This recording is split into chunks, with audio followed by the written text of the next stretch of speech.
Scott, you're being outnumbered, I think, this time. Robin O'Brien is here, and we are going to make fun of you the entire time. You asked for this. You wanted to be on this interview. Robin, how are you? Thank you for doing this. I'm good. I'm good. Thanks for having me. This is going to be fun. So you are the toughest person Scott knows, and he's afraid of you physically because he knows that you can beat him up. That's what you said before, Scott, right? Well, No? I mean, I don't know if that's true, but we'll go with that. We'll go with When that. we were looking for people to help us as experts, as I say oftentimes, the way we started this whole project, Scott is Mr. Rogers. I learned how crayons were made because Mr. Rogers had a friend who worked in a crayon factory. And so Scott doesn't really know that much, but he knows people who know a lot. So when we were talking about who to bring on for exercise, for strength training, for all, he's like, we have to get Robin. So here you are. Thank you. Well, thank you. I appreciate that. And I Scott, do was I think wrong? that Robin is one of the toughest people I know. I didn't say that she could beat me up, but I No, do think she's definitely not. one of the toughest. Well, thank you. I appreciate that.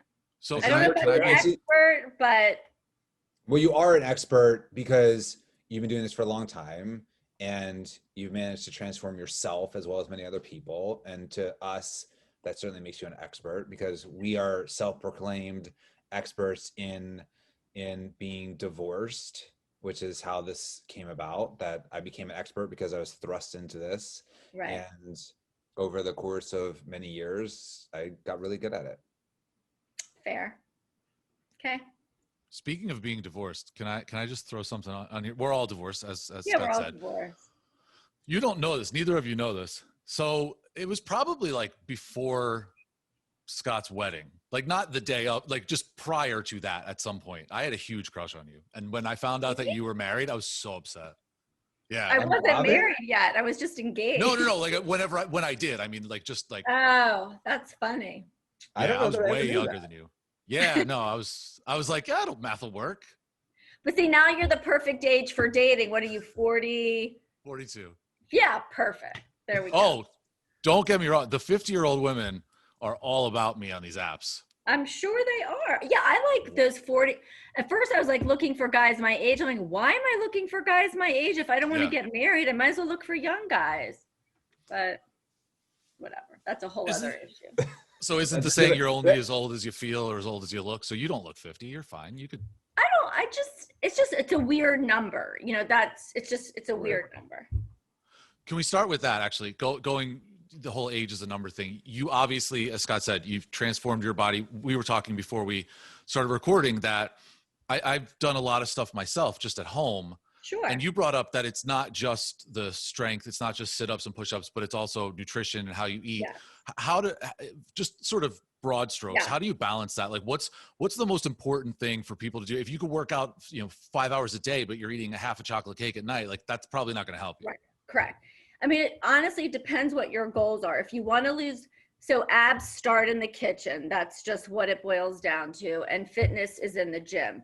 They go hand in hand because if you want to lose weight and be strong or be fit, you have to do them both together. But there's a lot of people who just want to lose weight and they don't care about fitness. So they look really good in clothes, or maybe they even look good naked, but or it's a number on the scale for them. And there's a lot of people who work out who are really strong, but they have like 10 pounds to lose because their nutrition sucks. So if you want both, you have to do both. And there's no magic pill. You just have to do the work. But they sell magic pills on the internet. I know they do, but they don't work. So speaking of that, it's interesting that you went there because I do want to talk to you about that kind of stuff. As you said, like I tried to eat better and then I would use stuff around the house. Like I've one kettlebell and like, you don't need a lot. Yeah. What kind, like the people who have these elaborate home gyms, and I know like Scott, you had one before, like you use them and I'm sure that it's not just like a waste of money, but I've also seen people like you carry like milk jugs or like what kind of like hack can you suggest to people who like maybe don't want to spend $4,000 on a Peloton or a Bowflex or whatever? I would back up and say it depends what people's goals are, but you can have all the fancy equipment, and yes, if you use it all, it's great. if space is an issue, if money is an issue, like you said, there's a ton you can do with your own body weight. You can squat, you can push up, you can lunge, you can run up and down your stairs, you can jump on your couch. So there's a million things, because I work with people who don't have a lot, and we can utilize a ton of different things in their apartment. Sure. A set of dumbbells is really easy to invest in, a set of dumbbells, because you can push, you can pull, you can press. Your kettlebell, same exact thing, you know. So I would say a kettlebell, dumbbells, or it's a good start, and maybe some bands. It's really simple. And then because then you keep it simple, people don't get overwhelmed by it, and then you can kind of go from there once people get into a routine of it. What kind of thing? I have all of that, so that's good, because now I feel like I'm very smart. simple. Yeah. What kind of stuff can we talk dads, but obviously moms or dads can incorporate with the kids? I mean, I want to get to Scott, because we were talking about this before, that Robin and Luke have a thing, and he's older. He's in high school. My kids are younger. Zoe's 13, but doesn't really care. But Max is 10. So like, he can't lift weights with me, but like, what kind of stuff can I start to do with him so he feels like we go to the soccer field and we run around, kick a ball together? Yeah. Is there stuff that I can do that gets him? Yes. So I think every kid is different. I would love being a trainer, would love Aiden, my son, to work out with me, but he won't. And I'm trying to always find, okay, what can I get? What can I get? Again, a different story. So with your son, you know, you can throw the ball overhead, you can throw it chest, you can, you know, kicking the ball is great. You can do push-ups on it. I mean, anything that he can use. So body awareness is really hard for children to understand, like push-ups, their butts up in the air, you know, things like that. So they're not going to always do it perfectly, but you don't have to care about that. I'm sorry. But my point is, you can get creative. You can do squats with him. You can run and then throw the ball back and forth. You know, I'm just throwing things out there, but. So pretty much you're telling me just throw stuff at Max. No, I just mean, you don't just have to kick the ball. You can play catch, like you can throw it overhead, you know. Work with the stuff that you have is I think what. Yeah, like thinking outside of the box. Think outside of the box. Right. I'm not upset with that. I mean, he might not love it, but. You can do bear crawls. You can do like grapevines, like karaoke's, you know, think about school when you grew up, all the things that you would do in recess and make it fun. You can jump rope, things like that. Well, so let me ask a question, Rob, and I think it's important because Dan, as you were starting this and just talking about your background, Robin, obviously we go way back, and I think it is important for people to understand that what you're saying is you can work with what you have, because a lot of people, a lot of divorced parents and dads specifically end up leaving, you know, their normal space. So sometimes they're not able to bring their gym with them or whatever. So you work with what you have. Right. I think the other part is, because our big thing is, you know, really being focused on the kids. I think that's an important part of, you know, what I've seen with you, especially lately during the time where people can't go to gyms, et cetera, is that you have been working with Luke. And so the reality is you can do stuff like this through video. Like right now we're on Zoom, like you can FaceTime, you can Zoom, and you can still help to train adults, kids, whoever really needs to, you know, have some motivation. Right. So are you saying I should be doing some like crunches behind while you're talking? Pretty much. Should I make best use of my time? I think your abs are in the kitchen, bro. Yeah, that your abs. I mean, I know that's really corny, but it's the truth. Yes, I forgot. I totally lost my train of thought. That's my fault. I'm sorry. Dan does but anyway. this. Dan tries everybody all the time. So we're just talking about in terms of being able to communicate online when people aren't. Right. When COVID hit, all my clients, I go to their house, and when I wasn't able to go see them, thank goodness I was able to train them all online. Everyone, for the most part, was okay with it, or I would probably be on the streets right now because it would have been really hard to pay my bills. So what I was going to say, there's really no excuse when it comes to fitness or health. You make the time for what you want to make the time for, right? So we can make excuses. I don't have time. I'm working. I'm with my kids, but it's bullshit, because you need 20 minutes, 30 minutes to get a workout in. So that's what I was going to say. Yeah. No, and that's a good point, because I feel, I mean, I have a park that's 7 soccer fields big right outside. Right. And I was going out there 3-4 days a week. And then ironically, because I hadn't had to juggle work and home for a while for myself, once I started doing more for the site and we started doing the show more, I noticed that I was staring at the park a lot, but not going out there. Right. And so I need to figure out that balance. And so that's the question I want to ask next is sort of, how do you, as a single parent, with a lot of people having, I mean, your kid's a little older, but with a lot of people having to deal with their kids being home and doing school from home, and they're trying to work and juggle a lot of things, what would you recommend? Is that like wake up 20 minutes earlier and do something then, or, you know, do it at night? I mean, obviously people have different schedules, but how do you fit that time in? Because it sounds like, yeah, it's easy, but sometimes it's hard to find that 20 minutes. With anything, we have to plan it, right? When you're working and you have meetings, it's on your calendar. You have a meeting 12 to 1. The kids need help 2 to 4. You're going to make them lunch. So every day I look at my calendar and I say, okay, these are my clients that I have from 9 to 12. My workout's going to be 12:30 to 1:30. And then I have some errands to run. So my workouts are on my calendar because I need to fit them in. And so when I sit with my clients and they say, well, I'm not a morning person. Okay, well, if you're not a morning person, then don't set yourself to get up at 5 o'clock in the morning, because you're going to fail. So you have to set yourself up for success. But if it's truly if 5:30 to 6 is legitimately the only time that you have to work out, then you're going to have to dig deep and you're going to have to suck it up if it's that important to you to do. So you have to make a commitment.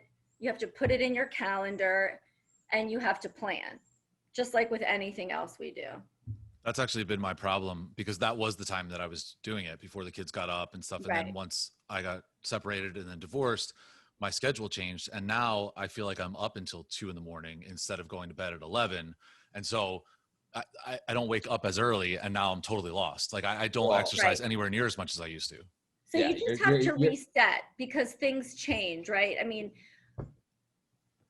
some days I work out at 12, some days I work out at 10. It's not going to always be the same time. You look at your day, and if you're finding that you're going to bed so you have to go to bed earlier now, you have to just reset.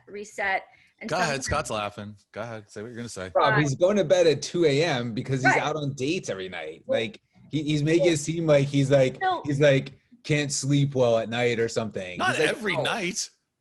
Well, so here's the deal too, just getting back to the whole divorce thing. And Scott, you can attest to that because you've been divorced the longest, but divorce is a transformation mentally, physically, emotionally, everything. And so Dan, where you are right now in your life with the dating and the moving and like the grooving you're not going to be like this way forever. So maybe you have to so either your workouts are going to suffer or you're going to figure out a way to work out. But 6 months from now, you're going to get it out of your system and you're going to get sort of back to a little bit of normalcy. So sometimes you just have to go with where you're at and then know it's going to change. Even so you're saying in 6 months, I'm going to have a lot less grooving? Because the grooving is, I don't mind the grooving. I know, but it's like what you're...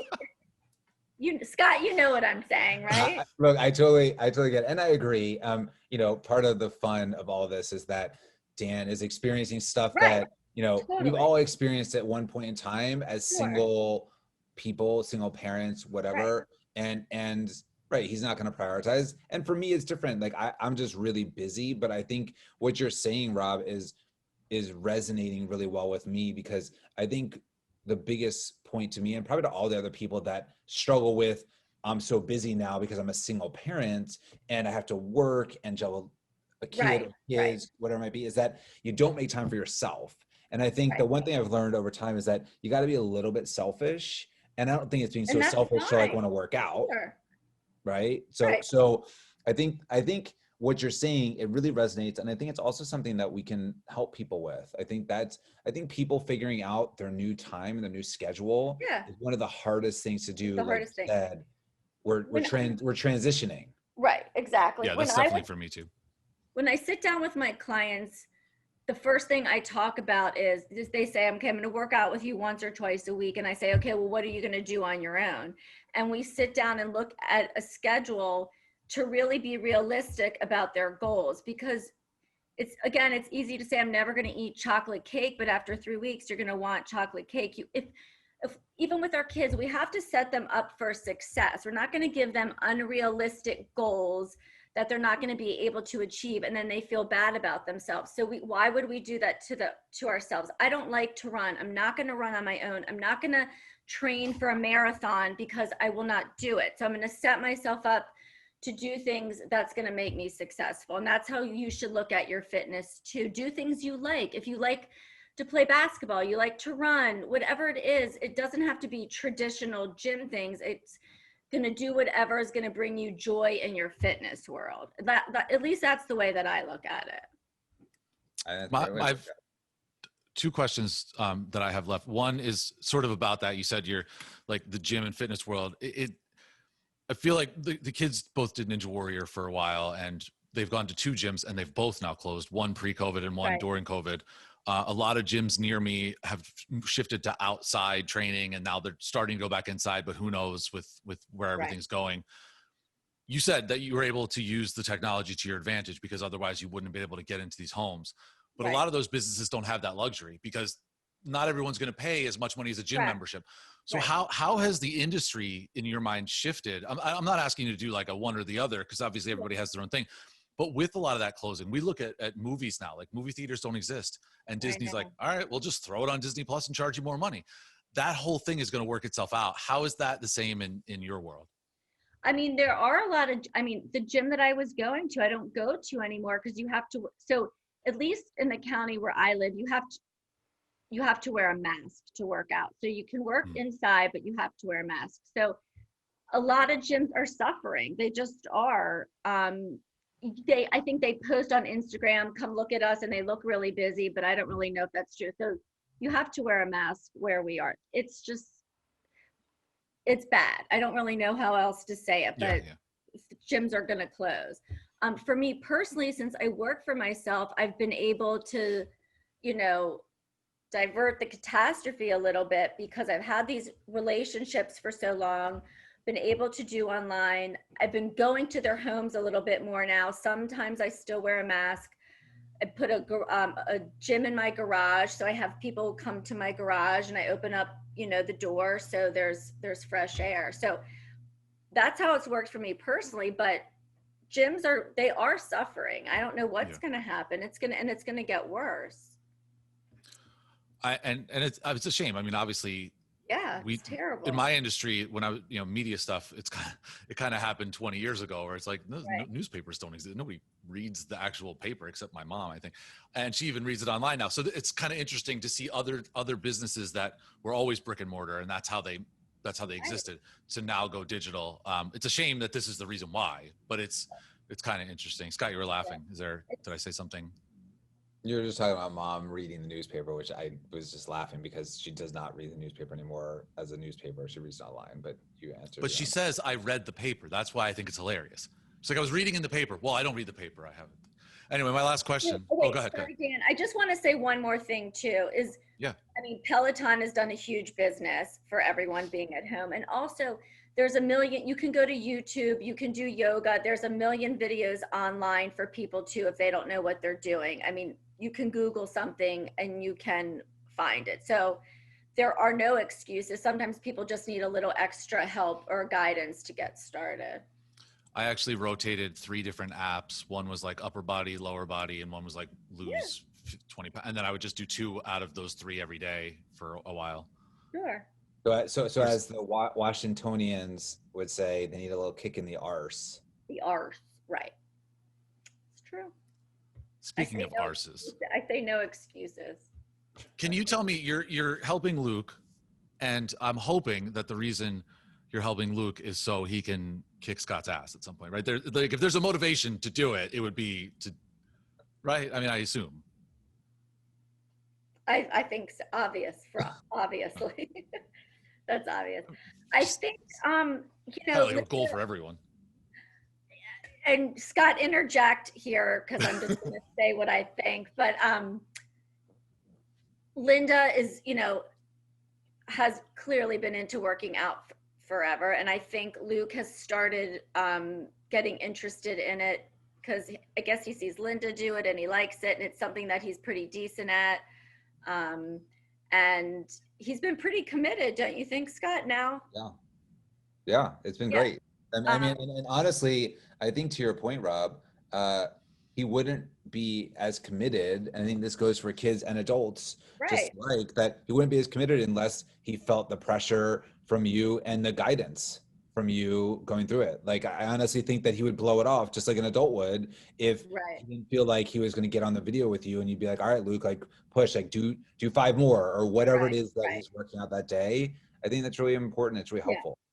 He the times that I've been with him, like when I was there, last weekend or 2 weekends ago, and Linda's like, will you go out and put him through a workout? And you're going to listen more to someone who's not your mom or your dad, obviously. And he does great. And I think, it gives kids such confidence, and also just to be aware of your body, what it's doing, how it's moving is so important too, it just filters to every part of your life when you feel good about yourself, whether you're 13 or you're 45, it doesn't matter. Just every aspect it really helps you with. So I would not want to be 13 again, but 35 I would take probably. I'd take 40. I'd like to be 40. I feel like I'm pretty good where I am. No, I like 50. Well, you basically are 40-ish. I know, right? Yeah. No, 50 is good because then you just don't really care. Wait, I don't care at 42. Right? No. But wait, so Rob, just because a lot of people listen to us, but there are people that watch us too, and just because, like, sorry to do this to you, but you got to show some of these tattoos you got on you. You have to. No, you have to. Like, because people who are watching are seeing a little bit of this, and like, just show like your arms and your hands, like just like because we started off like, yeah, now we're talking, right? Hold on. Yeah, there you go. Now you're on the. Right there we go. I can't even see myself right now. Yeah. Well, Scott keeps talking, and then it kicks to him because it doesn't know that. So the Zoom keeps kicking to Scott because he's talking. I have a few, and next week I'm getting a little bit more down. Oh yeah. What do they call that? That you have? I saw a lot of people saying this on Facebook during the height of COVID, that they were saying, I have like I have a hankering for some ink or something. Like, I don't know what exactly the phrase was, but like, you're the oldest man in the world. I don't know that one. That's not old. That's what people were saying, that they felt like they needed to get inked up. Probably. Dan, yes. sorry, I'm going to go to a different subject, but if you really need help, like on what to do with Max and Zoe, like any, you want to just reach out to me and I can give you some ideas. I'm happy to do that. Yeah, that'd be great. Especially Zoe, because Zoe played soccer for a while and now is just like a typical 13-year-old who plays Minecraft and does like role play with their friends and then doesn't do any exercise. But just be careful. Like kids have different personalities. Like I can't push my son because he'll push back. So I don't know Zoe's personality. Just be careful how you position it so you get the best result, when you try to do it. So thank you for doing this, and you'll come back and we'll make fun of Scott more. My pleasure. Thanks. Wait. Did I really block the view of people seeing your tattoos, or we got that? I mean, I got it a little bit, but when you talked, it popped to you. I'm looking at all three of us. It's my bad. I'm a rookie at podcasting. But you could see which one has the yellow box around it, and that's the person that would be seen in the main view. Oh, I didn't even realize that. I was going to come sit and just put like a sleeveless shirt on, and I was just going to say, okay, I'm totally naked just for the interview, but I lost my nerve. Our audience is continuing to build, Rob. Like someday you might be next time. Next time I'll do that. Thank you very much, Rob. All right. Take care. Have a good weekend. Thanks, Rob. Bye. See ya.